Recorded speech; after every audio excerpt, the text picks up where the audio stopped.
महर्षि वाल्मीकि जी द्वारा रचित रामायण का हम सभी स्वाध्याय कर रहे हैं। अभी 19वां सर्ग चल रहा है। पिछले दिनों हमने स्वाध्याय किया था कि महर्षि विश्वामित्र जी जब महाराज दशरथ के यहाँ पहुँचते हैं, उनको सूचना दी जाती है और दशरथ जी आकर कहते हैं कि आपको जो कुछ भी मांगना है आप निर्विघ्न हमसे मांगिए, निशंक होकर के मांगिए। आप जो मांगेंगे मैं उसको आपको जरूर दूंगा। तो इस पर विश्वामित्र जी अपनी मनोरथ को सिद्ध होता हुआ जानकर उनसे कहते हैं कि मैं एक विशेष यज्ञ कर रहा हूँ और उस यज्ञ में विघ्न डालने के लिए 2 राक्षस हमारे यज्ञ में मांस और रक्त डाल देते हैं और हमारा ये यज्ञ पूरा नहीं हो पाता। उस राक्षस का नाम है मारीच और सुबाहु। क्या नाम है? मारीच और सुबाहु। मारीच और सुबाहु, ये दोनों राक्षस मुझे तंग करते हैं। तो आप अपने पुत्र को मुझे दे दीजिए, श्री राम को, और वो मेरे इस यज्ञ की रक्षा करेंगे और मैं आपके पुत्र की रक्षा करूंगा। आप कोई शंका न करें। अब इस बात को जब वो सुनते हैं महाराज दशरथ, तब आगे लिखा है, त्रयाणामपि लोकानां येन ख्यातिं गमिष्यति न च तो राममासाद्य शक्तो स्थातुं कथंचन। उस श्रेय को पाकर ये तीनों लोकों में विख्यात होंगे। भगवान राम को के बारे में विश्वामित्र जी कहते हैं कि जब उन राक्षस को ये मारेंगे तो तीनों लोकों में इनकी ख्याति हो जाएगी। श्री राम के सामने आकर वे दोनों राक्षस किसी तरह ठहर नहीं सकते। इसका मतलब है कि भगवान राम की उस समय पूरे संसार में ख्याति हो चुकी थी, तभी तो विश्वामित्र इस प्रकार की बातें कर रहे हैं। वो ये चारों वेदों के विद्वान थे और ये धनुर्वेद के इतने बड़े विद्वान थे कि शस्त्र आदि के संबंध में पूरे विश्व में विख्यात हो चुके थे कि ये बहुत बड़े विद्वान हैं, बलवान हैं। विद्वान और बलवान दोनों हैं। न च तौ राघवादन्यो हन्तुमुत्सहते पुमान् वीर्योत्सिक्तौ हि तौ पापौ कालपाशवसङ्गतौ रामस्य राजशार्दूल न पर्याप्तो महात्मनः। इन रघुनंदन के सिवा दूसरा कोई पुरुष उन राक्षसों को मारने का साहस नहीं कर सकता। नृपश्रेष्ठ किसको कह रहे हैं? राजा दशरथ को कह रहे हैं विश्वामित्र जी। नृपश्रेष्ठ, आप अपने बल का घमंड रखने वाले वे दोनों पापी निशाचर काल पाश के अधीन हो गए हैं, अतः महात्मा श्री राम के सामने नहीं टिक सकते। देखो, अब भगवान राम को एक पदवी देते हैं विश्वामित्र जी। क्या कहते हैं? महात्मा श्री राम। क्या कहते हैं ये? महात्मा श्री राम। महात्मा कौन होते हैं? जिनकी आत्मा महान होती है, जो बहुत श्रेष्ठ कार्य करते हैं, जो अपने जीवन को बहुत ही शुद्ध और पवित्र बना लिया है, ऐसे लोगों को महात्मा कहा जाता है, महान आत्मा। तो राजा दशरथ के पुत्र श्री राम को ये श्री विश्वामित्र जी क्या कह रहे हैं? महात्मा। महात्मा श्री राम के सामने नहीं टिक सकते। न च पुत्रगतं श्रेयं कर्तुमर्हसि पार्थिव अहं ते प्रतिजानामि हतौ तौ विद्धि राक्षसौ। कहते हैं कि भूपाल, आप पुत्र विषयक स्नेह को सामने न लाइए कि ये मेरा बेटा है। इस मोह को लेकर के आप ऐसा न करें कि मुझे मेरे साथ न जाने दें। मैं आपसे प्रतिज्ञा पूर्वक कहता हूँ कि उन दोनों राक्षसों को इनके हाथ से मरा हुआ ही समझिए, भगवान राम उसको जरूर मारेंगे। अहम वेद्मि महात्मानं रामं सत्य पराक्रमं वसिष्ठोऽपि महातेजा ये चेमे तपसि स्थिताः। सत्य पराक्रमी महात्मा श्री राम क्या है यह मैं जानता हूँ। देखो, वशिष्ठ जी से, विश्वामित्र जी से भगवान राम परिचित थे और भगवान राम से विश्वामित्र जी परिचित थे, तभी तो कह रहे हैं कि मैं उन्हें जानता हूँ। सत्य पराक्रमी महात्मा श्री राम क्या हैं यह मैं जानता हूँ। इस श्लोक में भी उन्हें महात्मा कहा है। महातेजस्वी वशिष्ठ जी तथा ये अन्य तपस्वी भी जानते हैं।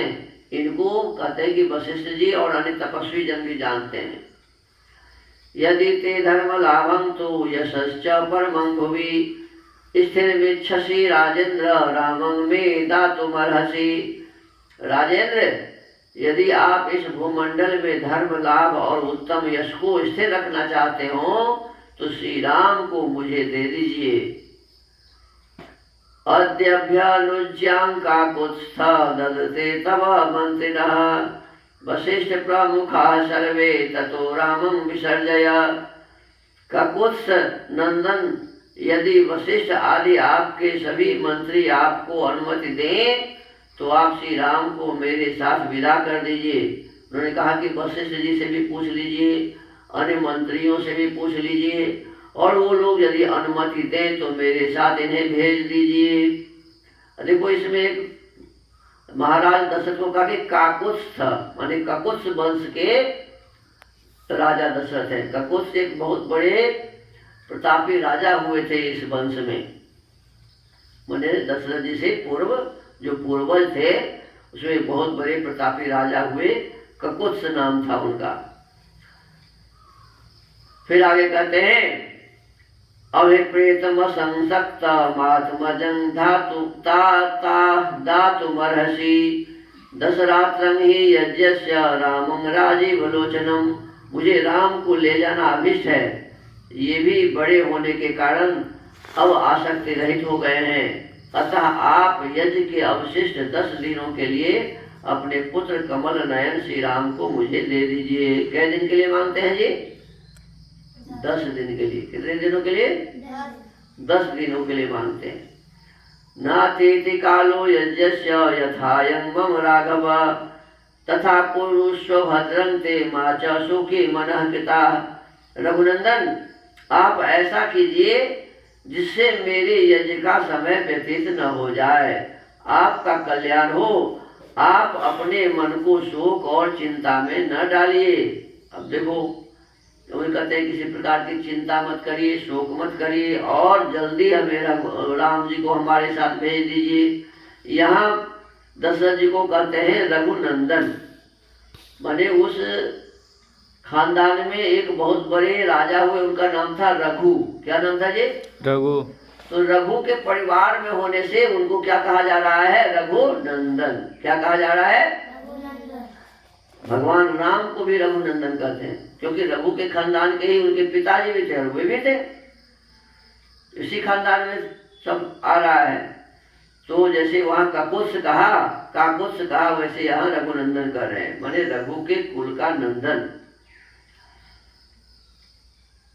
रघुनंदन, आप ऐसा कीजिए जिससे मेरे यज्ञ का समय व्यतीत न हो जाए, आपका कल्याण हो। आप अपने मन को शोक और चिंता में न डालिए।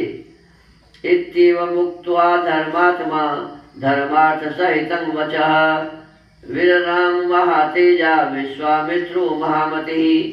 यह धर्म और अर्थ से युक्त वचन कहकर धर्मात्मा महातेजस्वी परम बुद्धिमान विश्वामित्र जी चुप हो गए।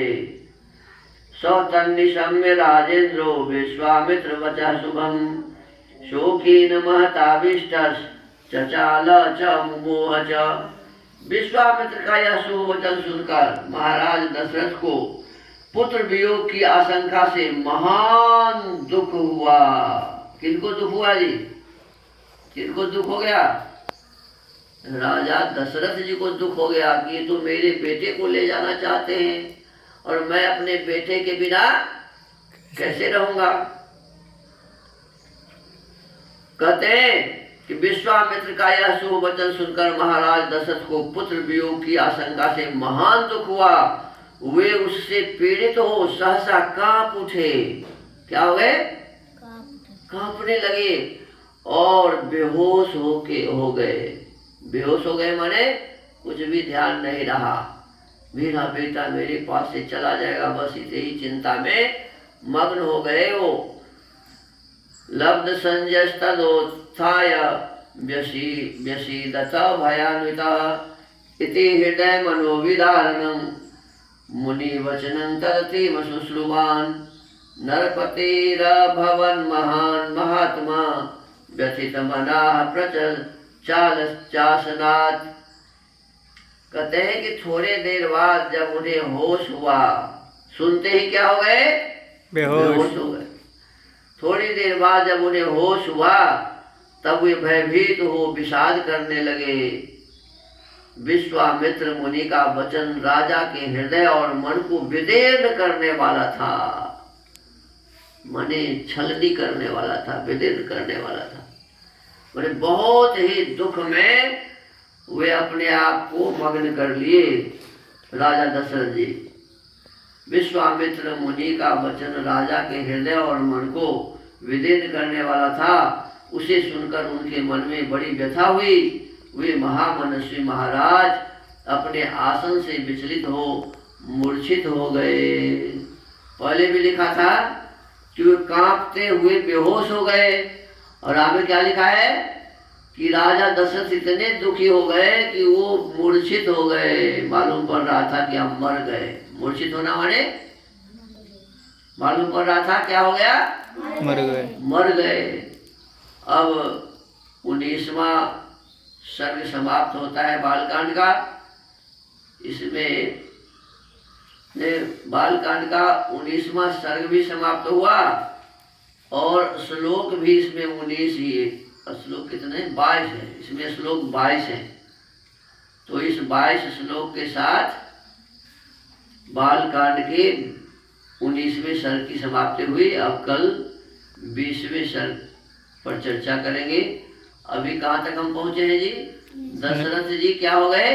मूर्छित हो गए, मरा जैसा हो गए। अब कुछ भी उन्हें ज्ञान नहीं रहा। ओम